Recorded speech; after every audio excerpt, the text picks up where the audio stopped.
Famcast Media, bitch.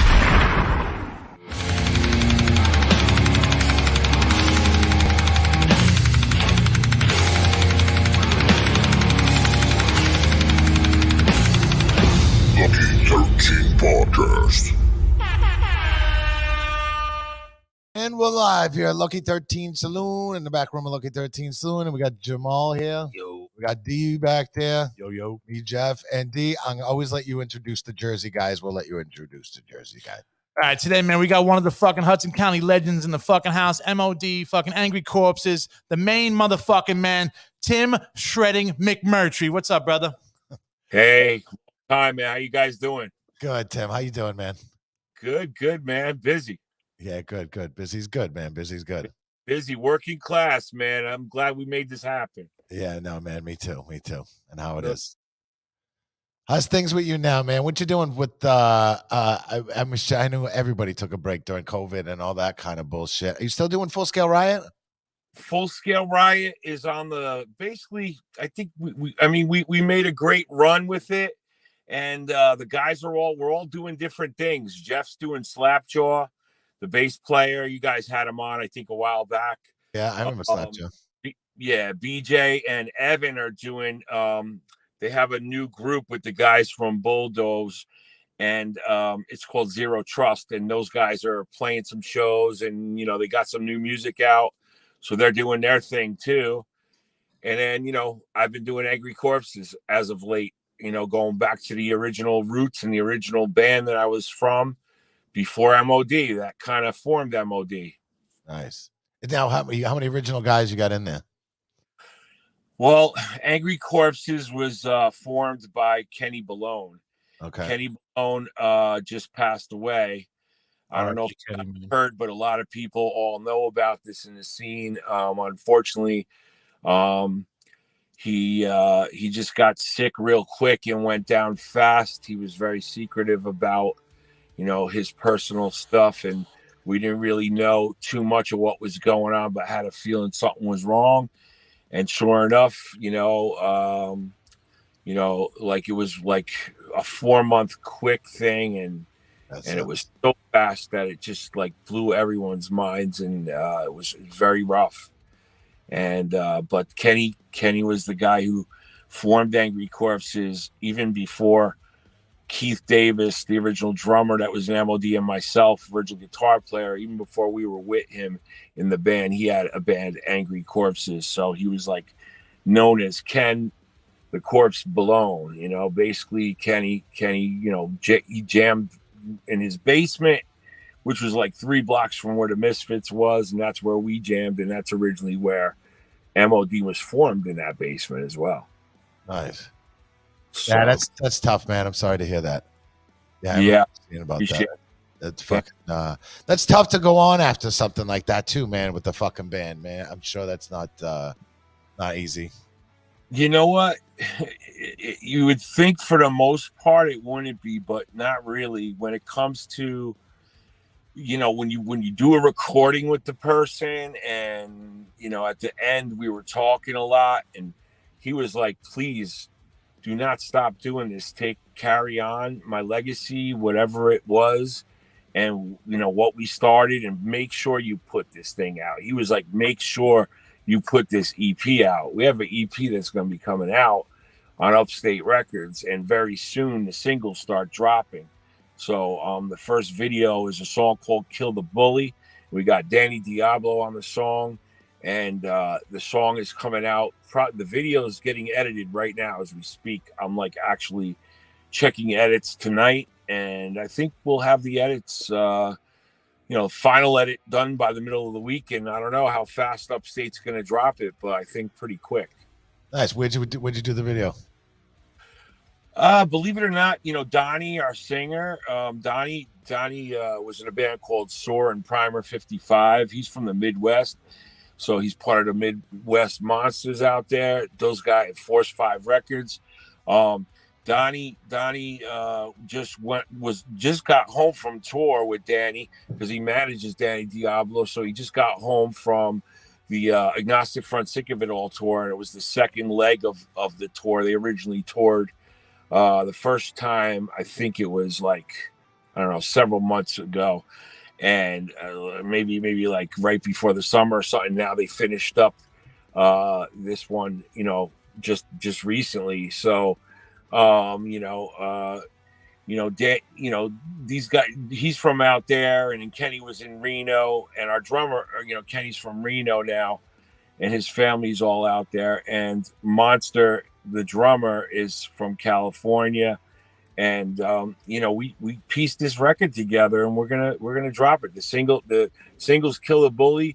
The video was shot all over. Monster, like I said, we're all over the whole country basically. So Monster shot his shit in Cali. Kenny obviously, wasn't able to do anything with that. We only have footage of him live now remaining. But we're gonna do like a tribute thing with that for him on the video. So expect to see something cool with that. And like I said, being on tour with Ignacio Front, Sick of It All, Donnie got his video stuff done with Danny all together on that trip. And I believe they were in Texas. So, right. And then I did everything in Jersey. All right. So I had all the people that knew Kenny and I, a lot of old heads that are still alive, and some new ones all came out and represented, and it was pretty dope. So the editing's happening now. Nice, man. Technology is a beautiful thing. Sometimes you can fucking do shit like that now. It's crazy. That's how we did the records. I would like basically write the music, piece it all together, and then send it in emails out to everyone. And, I'd play all the parts except for the drums. I'd just do like a, kick snare type of thing to keep the time. Yeah. And they just fill in the blanks and send it back. And then we'd clean it all up, me and Eric Rachel. And then we'd basically, we had all the stuff cleaned up, and we'd mix it, master it, and that's it. Let me ask you a question, Tim.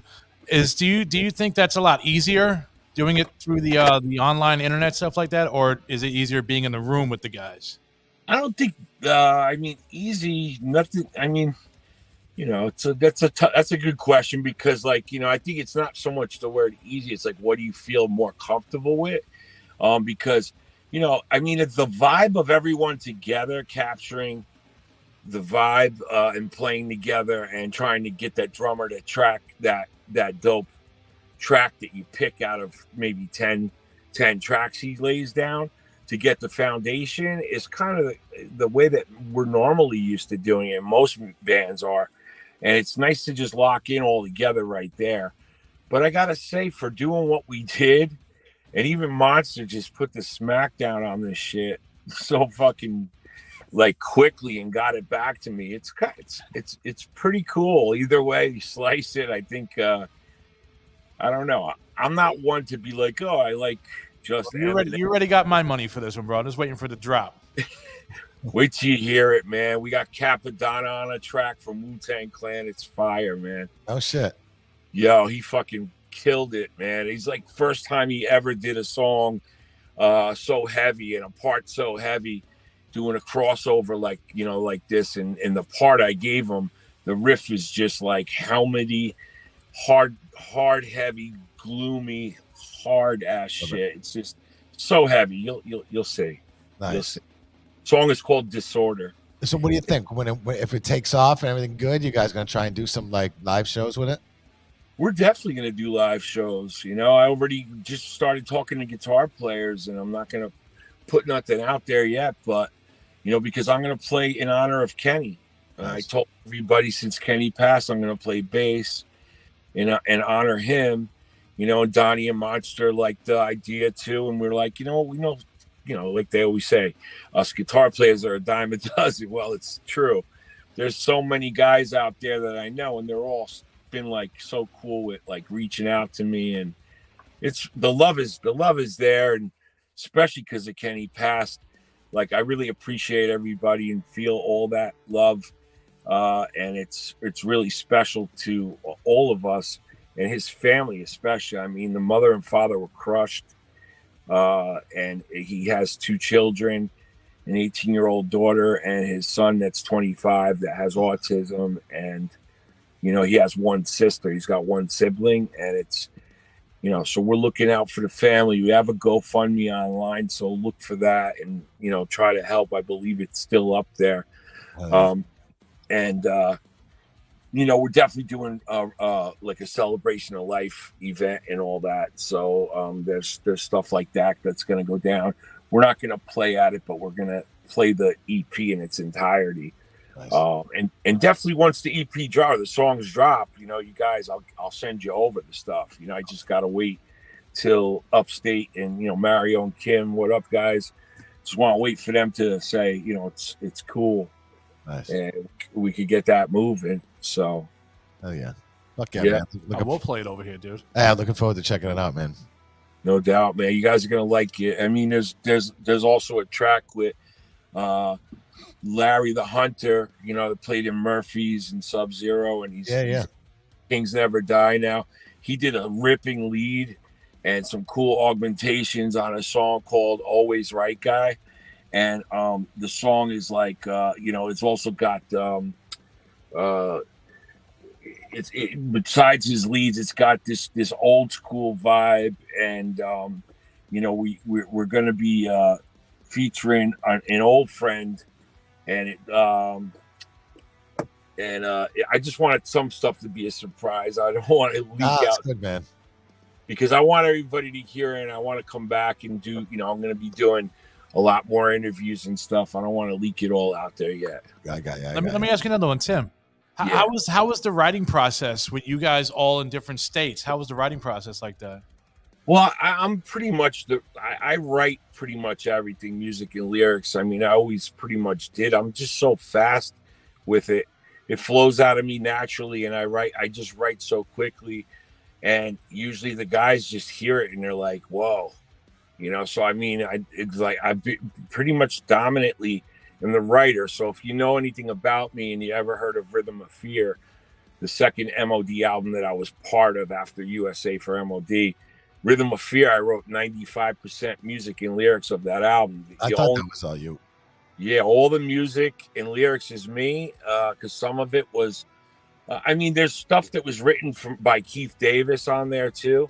Yeah. A couple of riffs and stuff like that. And then there was stuff that was written, just lyrics by Billy on that. But for the most part, everything was pretty much my baby. And that was the record that got me dubbed Riff Master. And I wore that badge since 92 till now. That was a great fucking album. Proudly. It was great back in the day. I mean, MOD got fucking big for a while too. I mean, I'm sure you guys did some big tours and all that kind of shit back in the day. Yeah, I mean, the first record was so controversial, but it didn't kick in the controversy until we got on tour. Yeah. And we were on tour with Exodus, because then every town and city we played, it was like all of a sudden the news knew that we were coming, and there was people demonstrating, and it was wild. It was a wild time. I think it probably is what started today's cancel culture. Yeah, was it? There were people picking in your shows when you guys played? Fuck yeah, it was insane. Yeah. It was an insane time because we were just kids. We were 18 years old.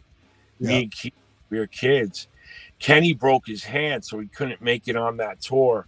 So we got a friend from Chemical Waste, a local hardcore punk band, a thrash band from Jersey. We were friends with those guys. They were all skaters and shit. We asked John Monty to play, and he came out. And then, after that tour, that's when it all fizzled out. Like, is that John Monty from fucking Dragpipe?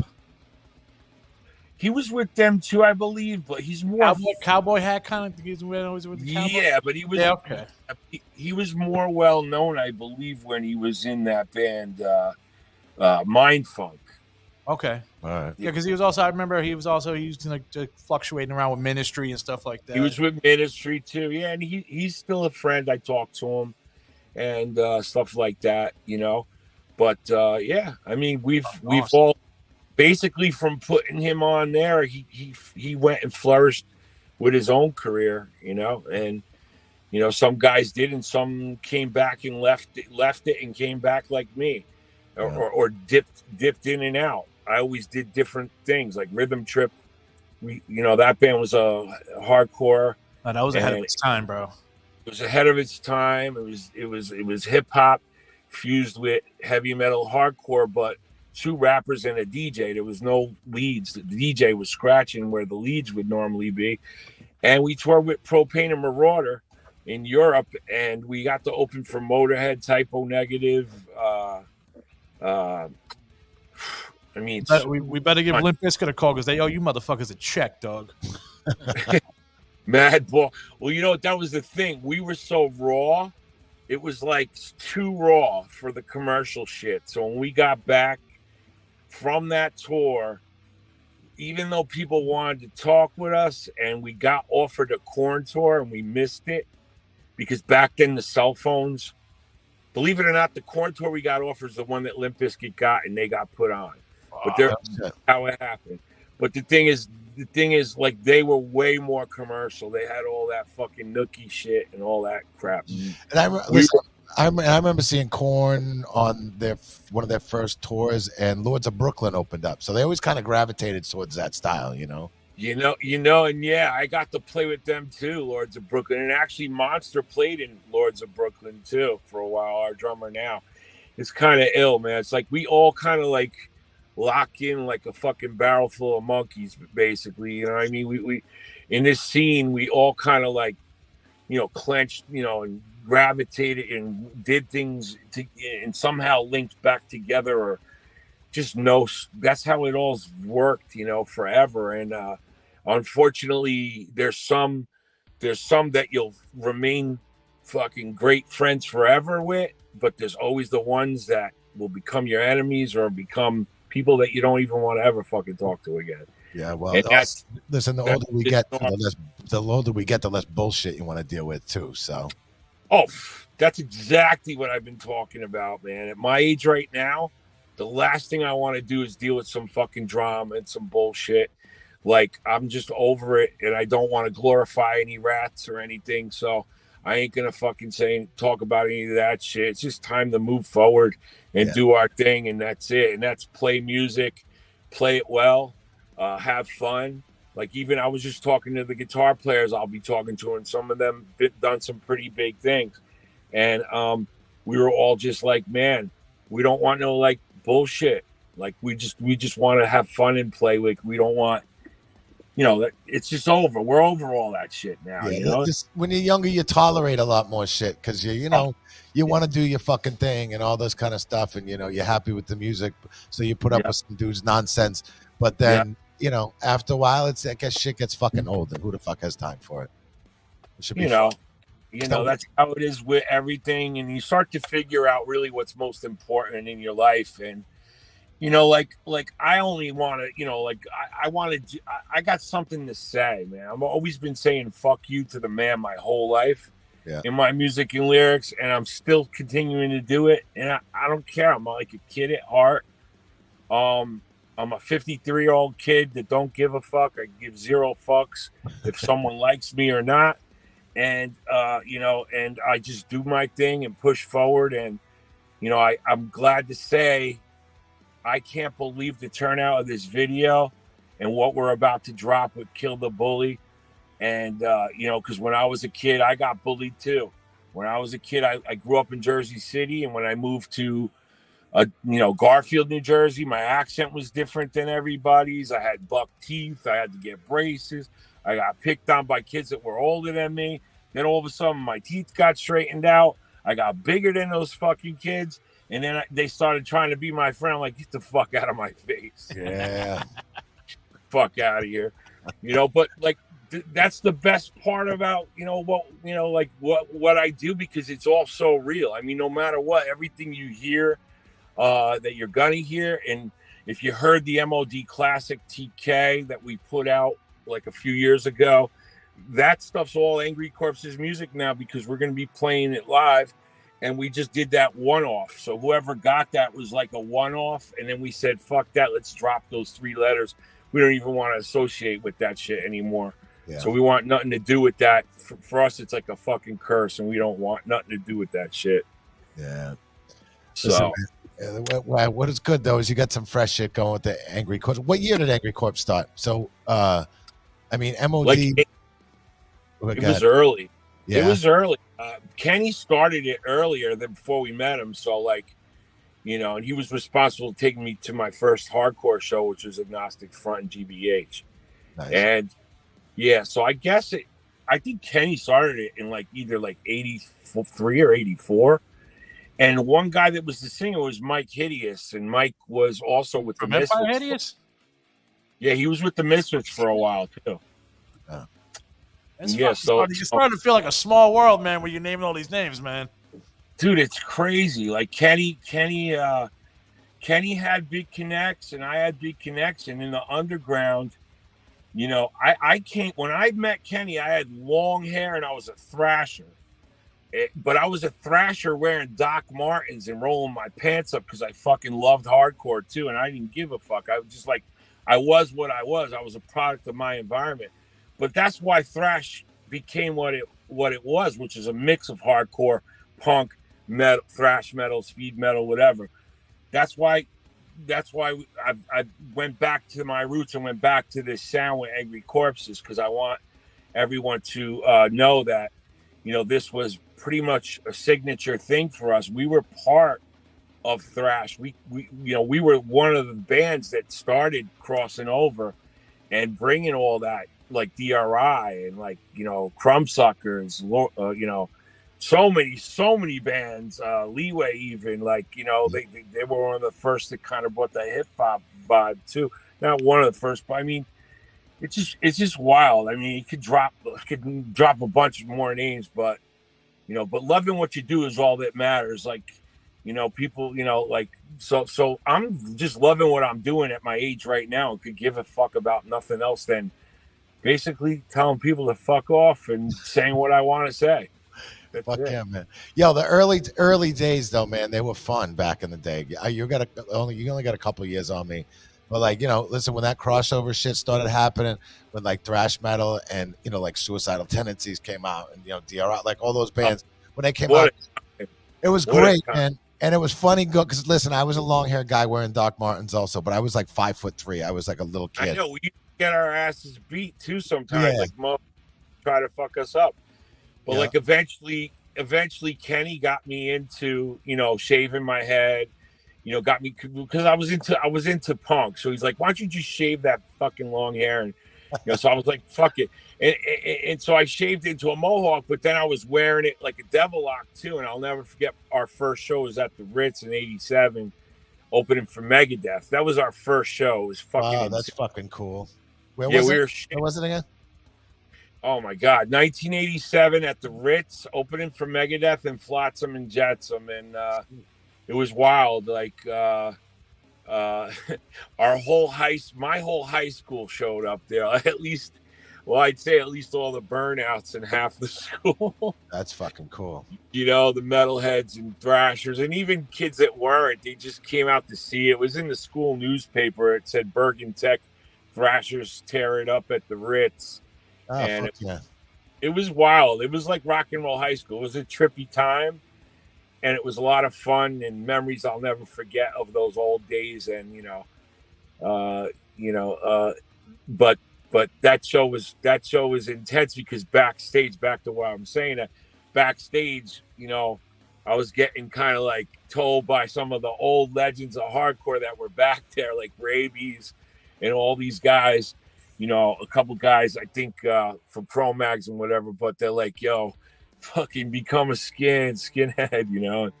That's where it all started with, you know, becoming a skin and then getting even more into hardcore. But so, you know, it's just been there's definitely some real interesting things that I could probably put down one day if anyone gives a fuck about reading it. That's for sure. For all these years. That's what's good about doing interviews, though, to sit and hear fucking stories like this too. You know what I mean? Like all the beginnings is always fucking awesome. Absolutely. How was the West? How did the West Coast take you guys when you guys went out there with? Dude, I got pictures sent from kids because I'll never forget that there were seats being ripped out of the theater, and all the foam was being thrown around the whole theater while we were playing. It was fucking totally insane. And I don't want to say the wrong city, but I don't know why I always forget it, because they remind me when I post the picture, but these kids are soaking wet thrashers. They're sitting on these chairs, and they're fucking ripped up. All the seats are ripped up. But man, I think it was the show that Slayer actually and Metallica came backstage and were partying with us. They were like stealing our beer. It was fucking wild, dude. That's wild. It was crazy. But yeah, it was like, and then there was just so many cool things, like the Detroit Harpo shows, like an infamous thing, and I'm not going to talk about it because I think they're still mad at us. Yeah. so I don't want to like really go there, but let me just say the statute of limitations is up. So there's back to the story, but let me just say it was probably, if we wanted to open the floodgates and just totally have that place to rubble, it probably could have happened. It was scary. Yeah. But we didn't intend on that. It's just shit just happened that was out of our hands, and with some of the bouncers, and it was all started at pushing the kids off the stage, because the stage at Harper really, really high stage. It's like 10 feet or 12 feet high. Yeah. So the one bouncer was an asshole the way he was pushing them off. They were just sitting there, and it just pissed off Billy, and then pissed us all off. We're all watching it, and then shit happened real quick, and then it got crazy. But they have one side to it, and we have one side to it. But it's so long ago that shut the fuck up about it already. We'll come back and play now. Yeah. But listen, the thing was, though, a lot of the bouncers now, like the work at shows like that and shit, have been in the scene, so they know how to handle things. Back then, though, that shit was new. You know what I mean? So like some of these bouncers were fucking like these big jock dicks that were like, wanted to throw a whole bunch of fucking young kids around, and it was obnoxious back then. Yeah, there was more. They were older, and they were like bikerish. Yeah. Bikers, same shit. It looked like that they were out of touch with it. Yeah, and that's always a problem, and that's my opinion. They could have their fucking opinion, but they're not on this podcast. I'm on this podcast. Exactly. So tough. Sorry, guys. Still love you. Yeah. Listen, that's what happens. And listen, man, and just coming up since then, and listen, owning a club now, I'm actually happy kids have chilled out a little bit more, you know what I mean, than they were back in the day. Because like you say, like ripping the seats out and all that kind of shit, that doesn't happen anymore. I mean, back then it was just a whole different time, and we were marked as the PMRC band and the fucking. We were just like one of those CDs that was thrown into the pile with all those mothers like yelling at us. So, like, you know what I mean? Like we were definitely like. We were like, on the most wanted list, it is what it is. Like, talk all the shit you want, but it was true, man. Yeah. We had fat women's rights protesting us and all kinds of shit. It was crazy. That's got to be fucking interesting now. For good stories. It was good stories, let me tell you. It was good. But you were an 18-year-old kid. Was it intense for you? Like fucking moms yelling at you? Were like, come on, man. It's like I'm just trying to have some fun and play some music. Yeah, because, man, I was already being a little son of a bitch at 12 years old. Yeah. By the time I hit 18, it just turned into a grown, you're 18, you're an adult. So I was an adult son of a bitch by that point. It is what it is. Yeah, it is what it is. But like all intentions, I was like, that's why I wrote "Kill the Bully," this new single, because like back to that, it's because like it just shows like that the little nerd one day is gonna fucking knock your fucking lights out. Yeah, and basically that's what we say in the song, because it's true. Like when people get picked on like that, and this and that, I just who likes a fucking bully? Mostly everybody nowadays, like, and it's just like it's still going on, and it's mostly going on like online now. Like these kids don't even go out and fucking play with one another anymore. How the fuck are they gonna meet a bully? Yeah. I mean, maybe in school, but I'm sure they're still there. But I'm just saying, it's a whole nother world now. Yeah, no, you can't punch him in the face now. It's fucking crazy. You know, you can't do what we used to do. You know, never. I mean, you know, it's over. Big wheels are over. That's why you'll see in the video I have a little punk rock kid on a big wheel. It's hilarious. Yeah. Yeah, some funny shit. There's some funny shit in the video. How many tracks are on this new album, though, Tim? Well, I'm not doing albums anymore. That's like kind of played out. I mean, I guess maybe I'll do another one, but I have enough material for fucking like 2 albums. So is this just a single upstage dropping then? No, it's an EP. Okay. 5-song EP. It's called Resurrected. So, and it's Angry Corpses Resurrected, and basically the first single will be Kill the Bully.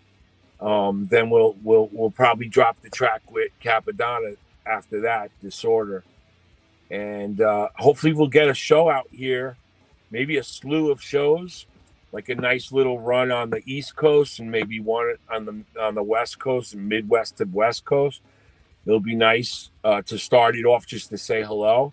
Yeah. You know, so that's what our intentions are going to be. You know, but like I said, it's not easy getting that together anymore. It's not like you have the band in the basement all in New Jersey anymore. You know, it's just scattered around. But I love everybody that's playing with us, and they're the best group of guys. Donnie's a great vocalist. His voice fucking shreds, and fucking he's a cool dude, bro. Yeah, and he's the coolest guy. Everyone's digging him that's meeting him, and all the OGs, like the dudes from AF and Sick of It All. He's been chilling with all them guys, and it's really dope to see that. And same here for Monsters. Just Monsters played. Who has he played with? I mean, he's played with everybody, from Madball to DRI. I mean, just go check Walt Monster Ryan's Facebook page, man. It's in there. It's like a fucking Bible. Nice. Like when's Bully supposed to come out? When's the video coming out? Kill the Bully is the thing is right now it's being edited, so I think the label wants to drop it as soon as we okay all the edits, like very soon. So I think very soon, because like the record, it's, you know, the album cover was drawn by my guy Thomas Pinero, who I met through James DeMaria, who plays in Heathen and Toxic, and Thomas is an amazing artist from Brazil. James played on the Hate record, the one that we dropped a couple years ago, the MOD Classic TK record, which is Tim and Ken. It stood for, and that was the name that we were awarded after the judgment in court that we worked out, and after all the drama stuff that we went through, and trying to do a reunion. So, you know, we lost those letters. Here we are. You know, and you know, we're looking forward to Angry Corpses material now, and the band. Like I said, the guys are great, so I know live it's going to be sick.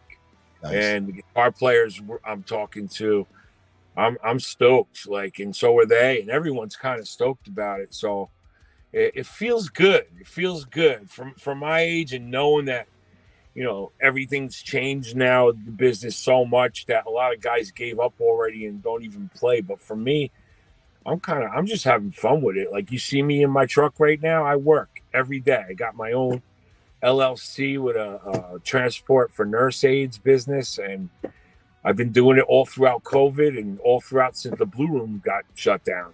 Yeah. So, you know, but this is what I do. I just constantly work and do music and keep it real, and got nothing to hide or try to act like I'm someone else. That's the last thing I'll do. That's who I write about. Listen, dude, you know, it's funny, man. You know, the older you get you slow down a little bit at it, and you deal with less bullshit at it. But listen, I can't stop playing either. Like, I just still got to keep doing something. So I'll put it down for a while and then pick it back up again. And just that's just what I've been doing for now since, like, I started when I was 15. I guess I started like freshman year, because I never forget me and the kid who was playing guitar that I became friends with in high school. His name was Such.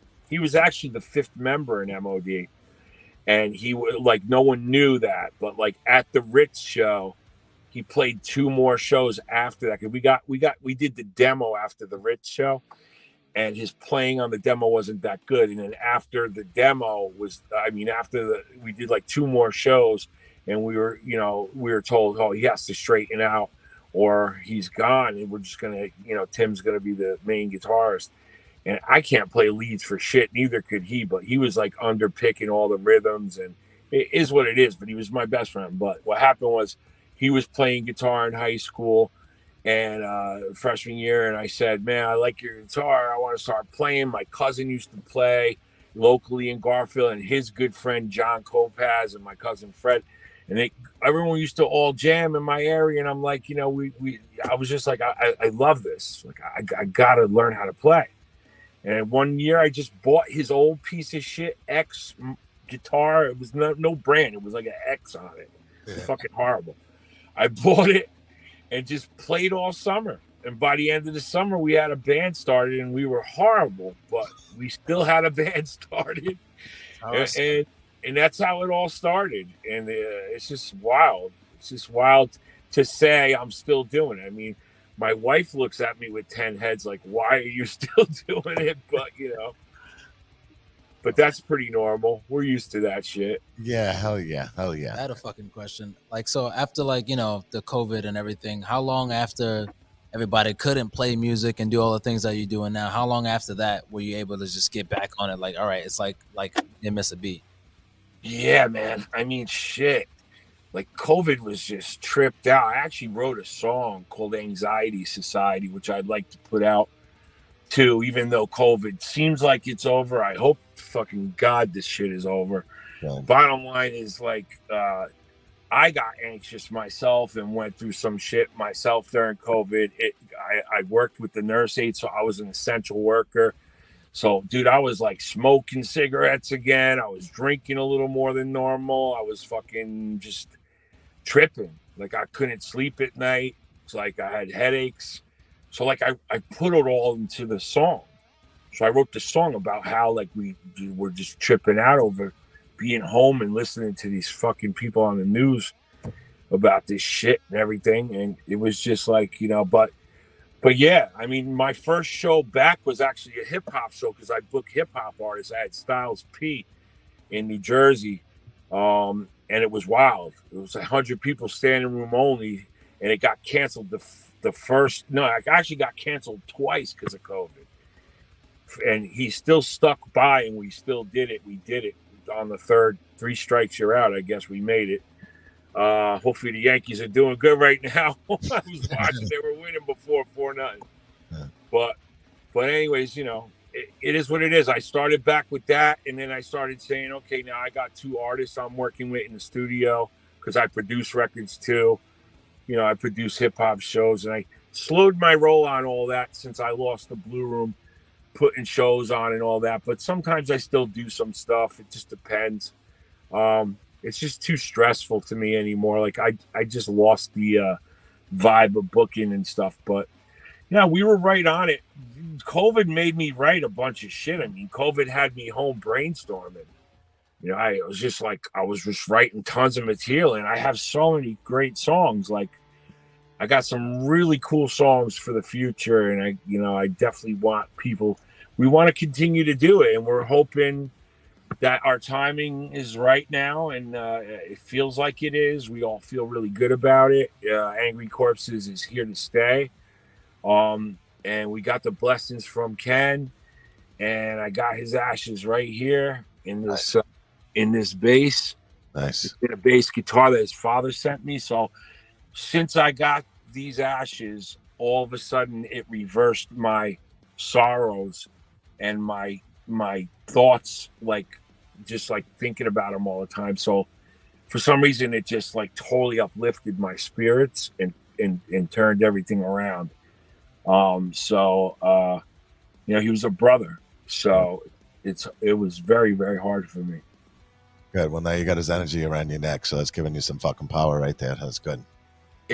It's so true. I mean, I don't know how else to explain it, but that's what happened to me. I mean, it was like an instant ball of energy, and kind of everything just fell into place, and I feel the love. The biggest thing is I feel the love from all the old timers, and they all showed out with cars, motorcycles, and just came out, old punks and thrashers, and talking like really cool people, man. You'll see them in the video, but some guys are photographers that photograph the Misfits and Overkill and all that. They're from our area. Michael Vianis, actually, I'll drop his name. Mike came out, and BT from the Wretched Ones and the Burnt, one of the oldest punk rockers in New Jersey, and one of my oldest friends that got me even more into punk, because I used to watch the Burnt and at their practices all the time when I was a young kid, and I used to go to their shows and help them roadie and then slam and hurt some people, having fun. No, just joking, but yeah. I get it. It used to be fun. Hey Tim, I don't know if you want to touch on this topic, but we do have to ask, because I'm curious. I saw a Facebook post that you were talking about fucking Billy talking shit on Kenny after he passed away. What the fuck is his problem? That's the thing. Like that's a fucking bitch move to talk about somebody who passed away. We all know this, and everyone's chimed in on it. And I don't know if I don't even know. Like, I don't know what to even say anymore, because I thought it was well under the bridge by now. Like, here was a chance. Because years later, after we had our beef of trying to do a 30-year reunion that failed because we couldn't even speak to the man. It just got so fucking, like, he was like a fucking hand grenade, but like a hand grenade, fucking that, didn't have to happen like that. It's just like, it's just, you can't speak to somebody like this, that's just so fucking just, I guess, I don't know if it's just misery or what the fuck it is in your life, to just be a fucking scumbag. There's a mental illness going on there with that kind of shit. You know what I mean?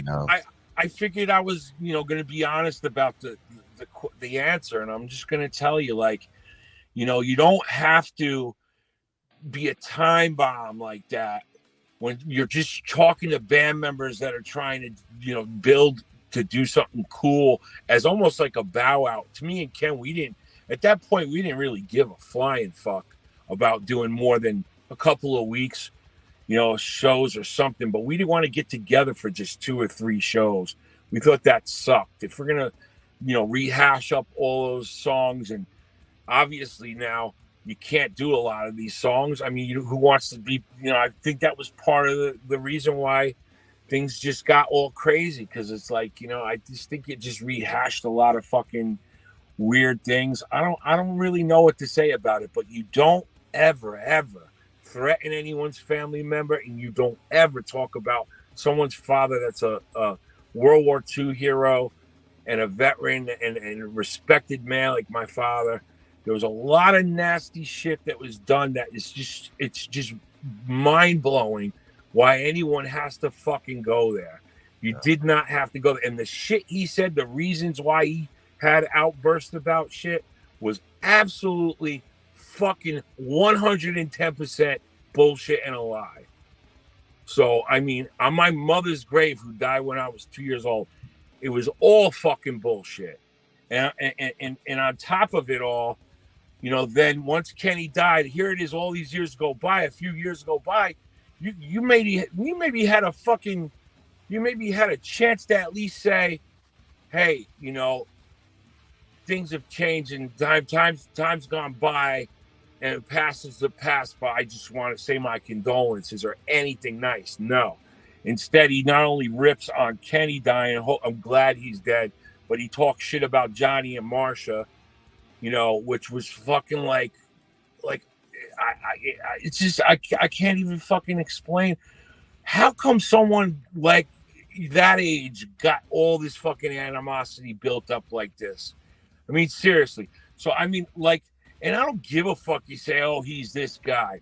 I don't give a fuck. You're not a fucking, you're a garbage human is what you are. Yeah. You're a garbage human. You're what I fucking been writing about my whole life.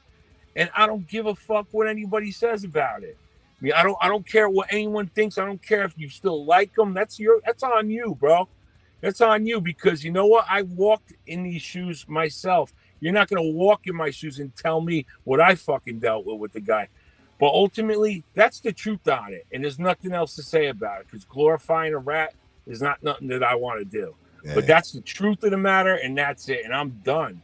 My hands, after you said shit about Kenny now and talking shit, I'm fucking done with you, man. Like, you're fucking poison. Your tongue's poisonous. And I'm fucking done. And I'm watching you, bro. I don't care.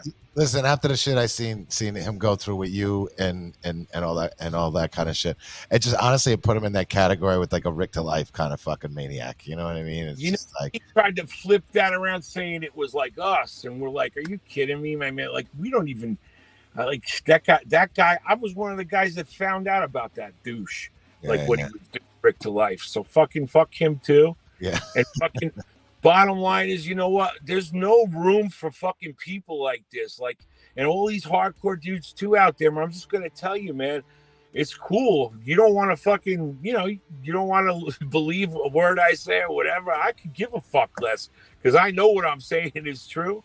And I don't give a fuck. He already made the threats, already did the shit that he shouldn't have did. So whoever the fuck is down, cool. If you ain't, cool, do your fucking thing. Keep walking. Don't fucking talk shit. Don't come up to me and say shit. That's it. I'm done. I'm 53-year-old grown man. Yeah. And the shit he said was directed towards my son. My son would kick the living shit out of him. My son's fucking 3 inches taller than me. So he's big. He's a big boy. Yeah. So I don't give a fuck, man. I'm done with all the bullshit. So I'm glad. There it is. There's the fucking truth. Get it out there. Capture. Yeah. I mean, I remember seeing it all go down when all that shit started going down. It was fucking stupid. I mean, we're all over it, but obviously I gotta say what I gotta say. Like, I couldn't let that go. Yeah, I don't blame you. Oh man, and I'm glad that I didn't, because everybody saw it, and now pretty much everyone that's ever known him and known him through me, and everyone that's knew him and don't want to know him anymore, everyone's been hitting me up. So, and I don't care about whatever happens to him. He could go out, tour, do MOD, do his shit. Give a fuck what the fuck he does for the rest of his life. He's cut off. He's a piece of shit, bro. He's a fucking piece of shit. Yeah. Well, that's why we call him BM. It's a pile of poop. I mean, who wants? It's a shame it has to come down to it, but I don't give a fuck. Yeah. If anyone got something to say to me, man, my number's 201-923-7979. Give me a call. There you go, motherfuckers. Yeah. Yeah, man, I'm sorry you had to deal with all that. Hardcore, motherfucker. I'm sorry you had to deal with that bullshit. I remember when that was all going down. I was like, oh, man. Fuck I know, everyone said, you should have seen, if I could snapshot every single text and, people hit me up, texting me, calling me, messaging me, all that shit, But you know what? Like I said, we just gave some airtime to it, and you know what? That's the last I'm gonna do. Yeah. That's it, because I'm just fucking. I don't need to, and I don't care about it. And all I care about is my family, and my hardcore family, my thrash community, all the people that have been waiting to hear the new Angry Corpses, and I want to play shows with all my family, all the bands, all the great bands like Silence Equals Death that are on our label, Brick by Brick, Crown of Thorns, Scarhead, and everybody pretty much that's been doing it and that we've been playing with, even when I was with Full Scale Riot, and I still love my Full Scale Riot brothers and all my people that I've worked with throughout the years. It's a true blessing to be able to keep going, because I even had my own health situation that could have caused some problems. I mean, I've had some problems throughout the year. That's why I've been steadily hitting the gym and get my life in order. Yeah, we're getting older, man. Got to take care of yourself, dude. Your son, you said your son's bigger than you. You got him playing drums, dude. If I ever had a son, I'd make him a drummer. I'd be like, bro, you're playing drums. That's the smart way out. I know a lot of people always say that. Now, my son really he likes hip hop, and my kid, he likes my music and he likes a lot of heavy stuff, but he just does his own thing. He's just got married, and I'm so happy for him. And nice. And you know, he's his own person, and I love that he is. And you know, he's got his own business, and he's doing well. And you know, that's all I'm just blessed, man. I got a great wife that got my back and has been there throughout all this craziness as well. And it's just it's great, man. Between all the friends and the respect and love that's been shown, I really don't need to validate myself, and I have no reason to lie. Hell yeah. So, well, Tim, man, always good talking to you. We're gonna fucking wrap things up. If you want, plug all your stuff that you got coming out and all that kind of stuff, the Angry Corpses stuff. Anything else you want to plug? Yeah, you know, just look for Angry Corpses on Upstate Records, and it should be happening sooner than later. So the single "Kill the Bully" should be dropping very shortly, and you know, hopefully we get some type of dates to announce. Keep watching out for us, and if you want to check out for me, if you want, I'll plug my website. If you want to check out like 35 years of music of my history and my background, I put it all into clothing now. So I got a TripSquadUnlimited.com is where you can go to and check that out too. And like I said, this new EP, Resurrected, from Angry Corpses, it's going to be something that all of you are going to be very, very psyched once you hear it. And I appreciate all the support from everybody, and thank you guys for having me. Oh man, I'm really happy to have you on, man. Dee? Thank you very much. All right, man. You know, Sam, thank you for coming on the show, man. And if anybody, you know, out there, bro, go out there and fucking support Angry Corpses, man, because they're a fucking good fucking band, straight out of fucking Jersey. Yeah. I don't care where where the DRP is from and all that, but it's a Jersey band, bro. Roots, yeah. No doubt, man. Hopefully we get to play very soon, man. Gotta hit the city. Yeah, looking forward to seeing you guys, man. No doubt. Thank you so much. Tim, good luck, brother. Thanks for coming on, man. Thank you. All right, bro. We'll talk to you soon. All right. Talk to you guys.